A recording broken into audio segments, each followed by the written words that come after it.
So for chapter 6, we will deal with elastic plastic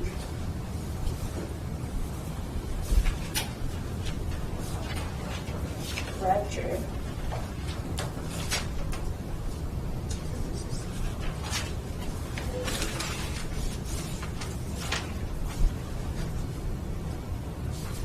What page is that?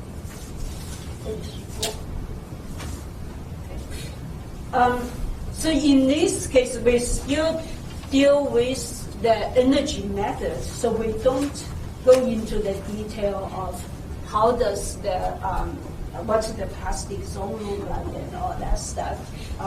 But we will use basically the energy method to determine the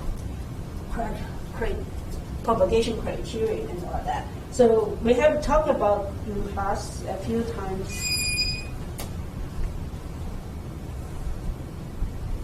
already what's the elastic plastic behavior.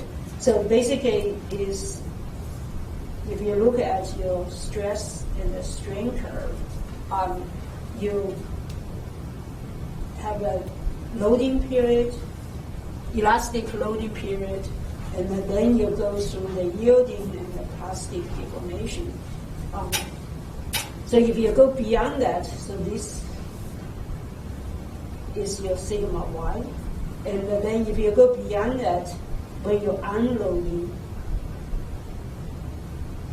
you don't come back to the original zero anymore. So this is loading, and then this is unloading. So then that is what we call the permanent.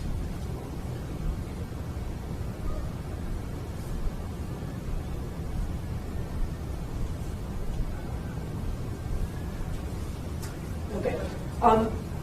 So that is the standard test that you basically you cannot just judge whether the curve is linear or not. You have to unload it and make sure that you have this residual plastic deformation, and then that qualifies as elastic plastic behavior. This is different from a nonlinear behavior. For a nonlinear behavior, you might still, at the loading, you might still have identical curve like that. But when you're unloading, it's going to come back the same way. So this is loading and the unloading is the same. So what, from an energy point of view, is that if you have sigma epsilon and you load up like that and then unload it, the area underneath this is the energy density, right? So in this case, you don't unload it. If you unload, all your energy is gone. But if you load it up to the max over here, you put into the material this elastic energy density is your sigma and the epsilon. So the same thing for the nonlinear elastic behavior is that when you do like this, your energy actually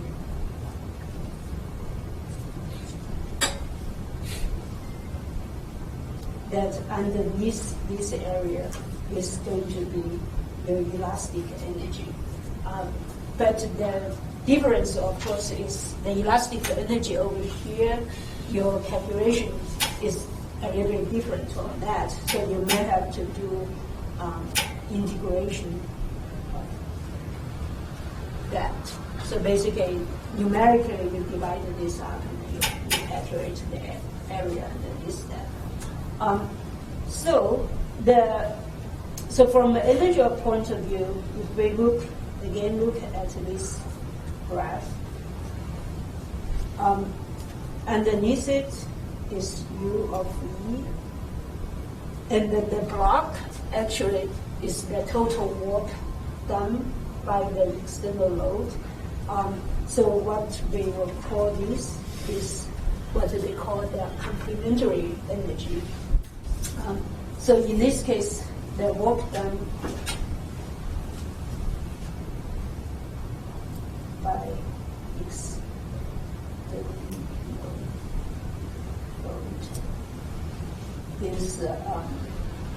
W is equal to P.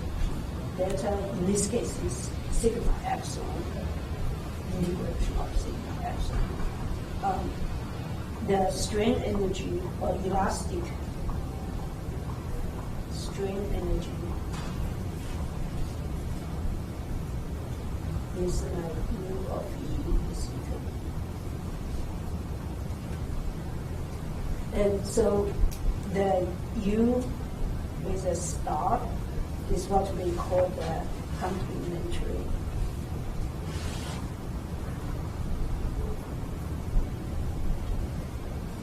strain energy.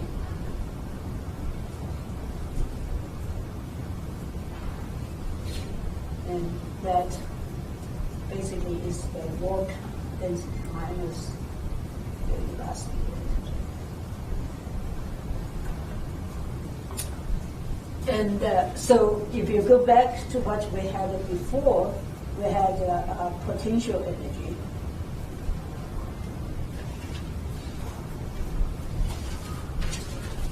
Which is defined as pi is equal to U minus W. So basically that is that area that is negative. So that is the potential energy. So from here, if we do, I just lace this up. So if we have an arbitrary body with some boundary condition constraints, with some external load, and with some tractions that goes like that, and that traction can be decomposed with T1 and the T2. So T1 is normal to the surface that produces ES, and the T2 is normalized that. So in this case, I will define my traction force is Ti, or I is equal to 1 2. So basically, all your traction force you can decompose into those two components. And then your potential energy is going to be U of A. So that's that area minus the work done by all the traction forces. So that's along the surface, Ti times Ui times ds.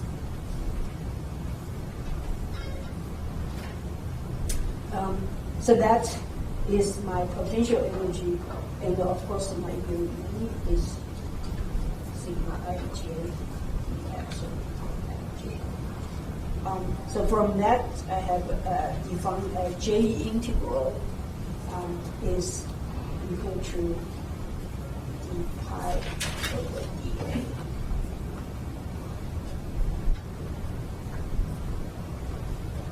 So that obviously is similar to the strain energy release rate we have.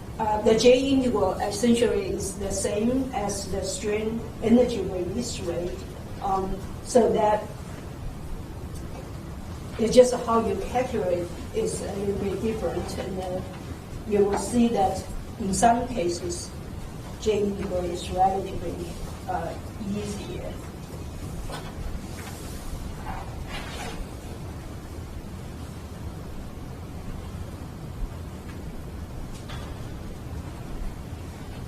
So it includes two parts.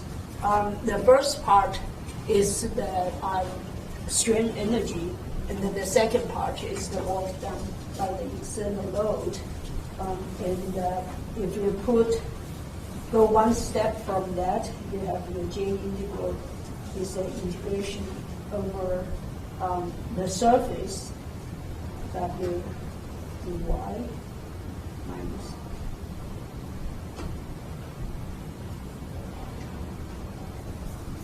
and then in this case W is sigma ij px ij. So that's the equation that you will use to calculate the J integral. And one of the advantages is because it's integrate over a contour. So if that contour is closed, what would that J integral to be? It would be 0, right? If I integral over a contour, it's essentially because of energy balance, the J should be 0. So because of conservation of energy,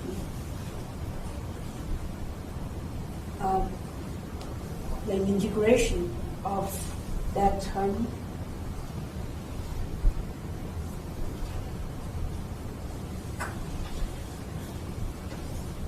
would be equal to 0 along that contour. So if we look at a problem, say if we have a crack, and we can draw a arbitrary contour around that crack.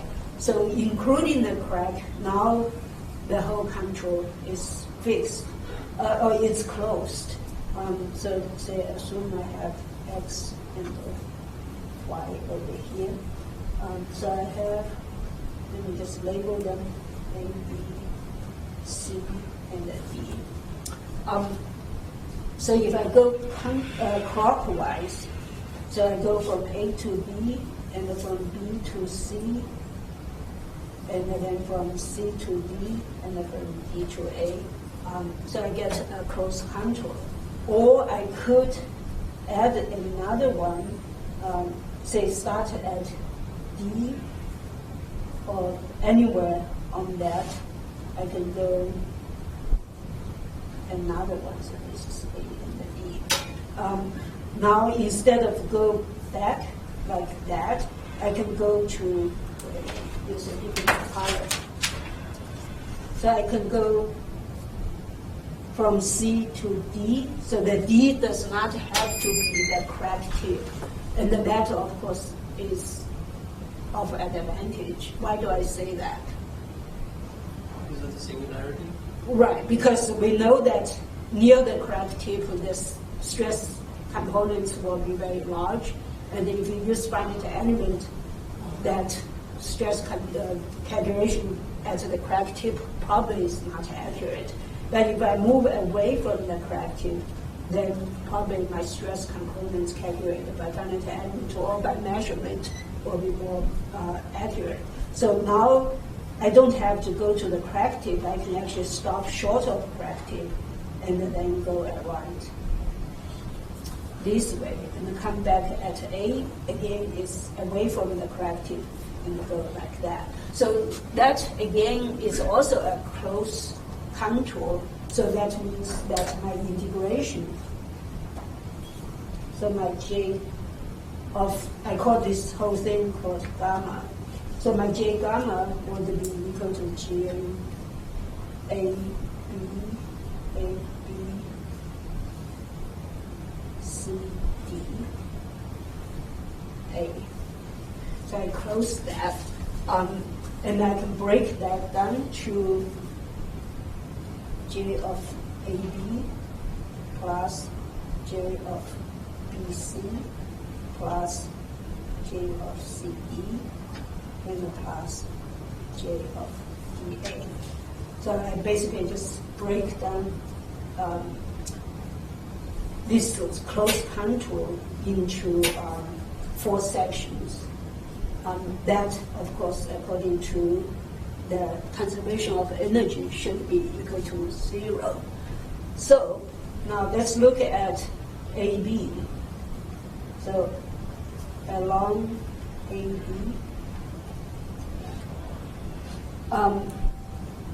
we can look at the first term, right? So sigma ij over here, what stress component do I have on AB?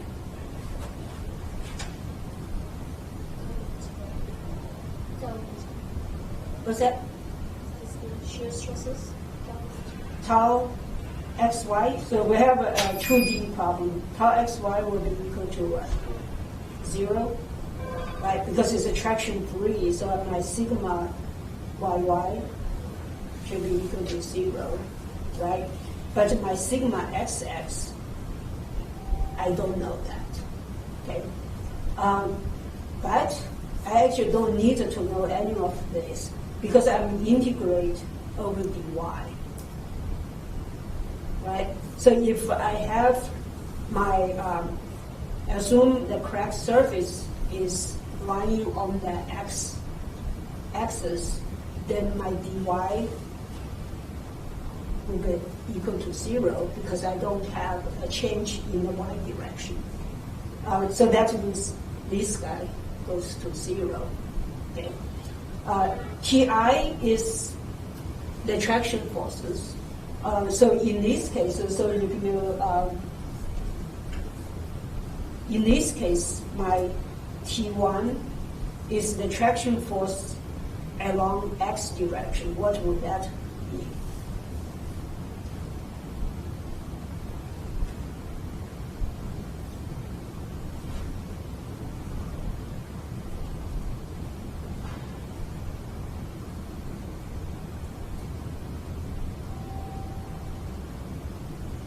So what's my traction force along this surface?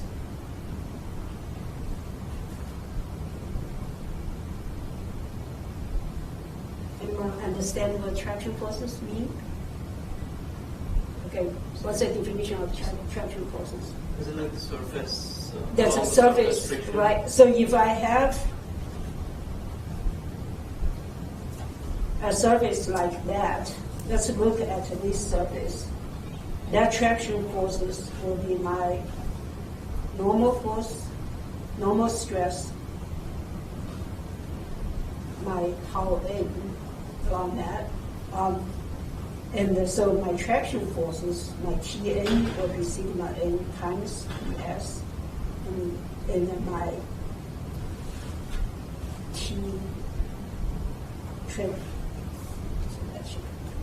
my trajectory, so I should use a sigma t over here, is equal to sigma t times ds. Right? If you want to find the surface over here, then you have your sigma xx, tau xy, and the sigma yy.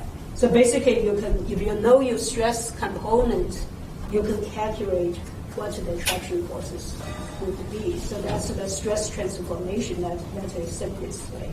So in this case, your traction forces, you have a straight surface. That's my AD over here. And this is the body. So T1 is my traction forces going along the x direction, and my T2 is my traction forces going along the y direction. So in this case, my T1 will be, because of my shear stress goes that way, so tau y times dx. Okay. And that, of course, is equal to 0. And then my T2 is my sigma yy times dx. Of course, I have a thickness over here, ignoring that. And that is also equal to 0. Okay, so that really is the difficult part, as you see, is finding the traction forces and see the other components. So in this case, the first term, dy is 0. The second term, the Ti is 0, right? So then that means that my J integral of AB is going to be equal to 0. Okay. The same case for CD, because the CT is opposite to AB in terms of the x-axis, but that's the same condition apply. So your CD will also be equal to 0. So what I go back to here is now my AB and the CD are equal to 0. So I can cross that out. So what I end up is from J gamma equal to 0 plus those two conditions. I get my J of BC is equal to negative J of BA is equal to 0.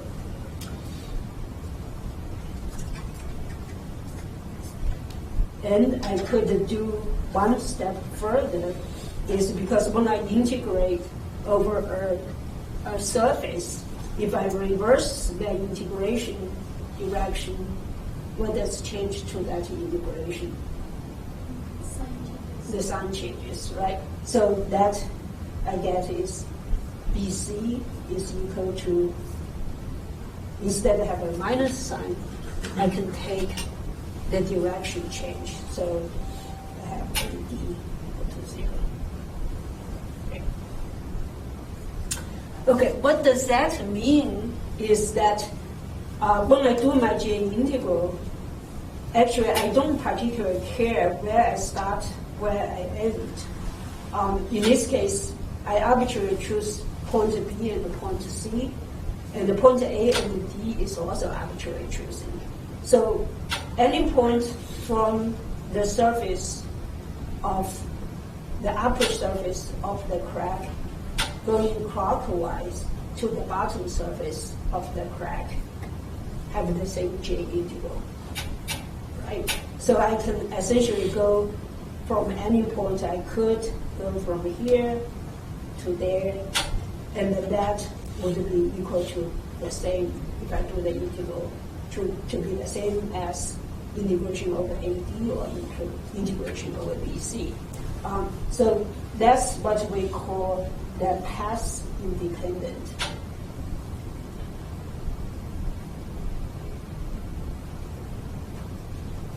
And the typical, because of path independent, that actually give you a whole lot of options or possibilities that you just choose the easiest path to calculate the J integral and use that as your crack propagation criterion. And conventionally, usually you calculate the J integral along a counterclockwise.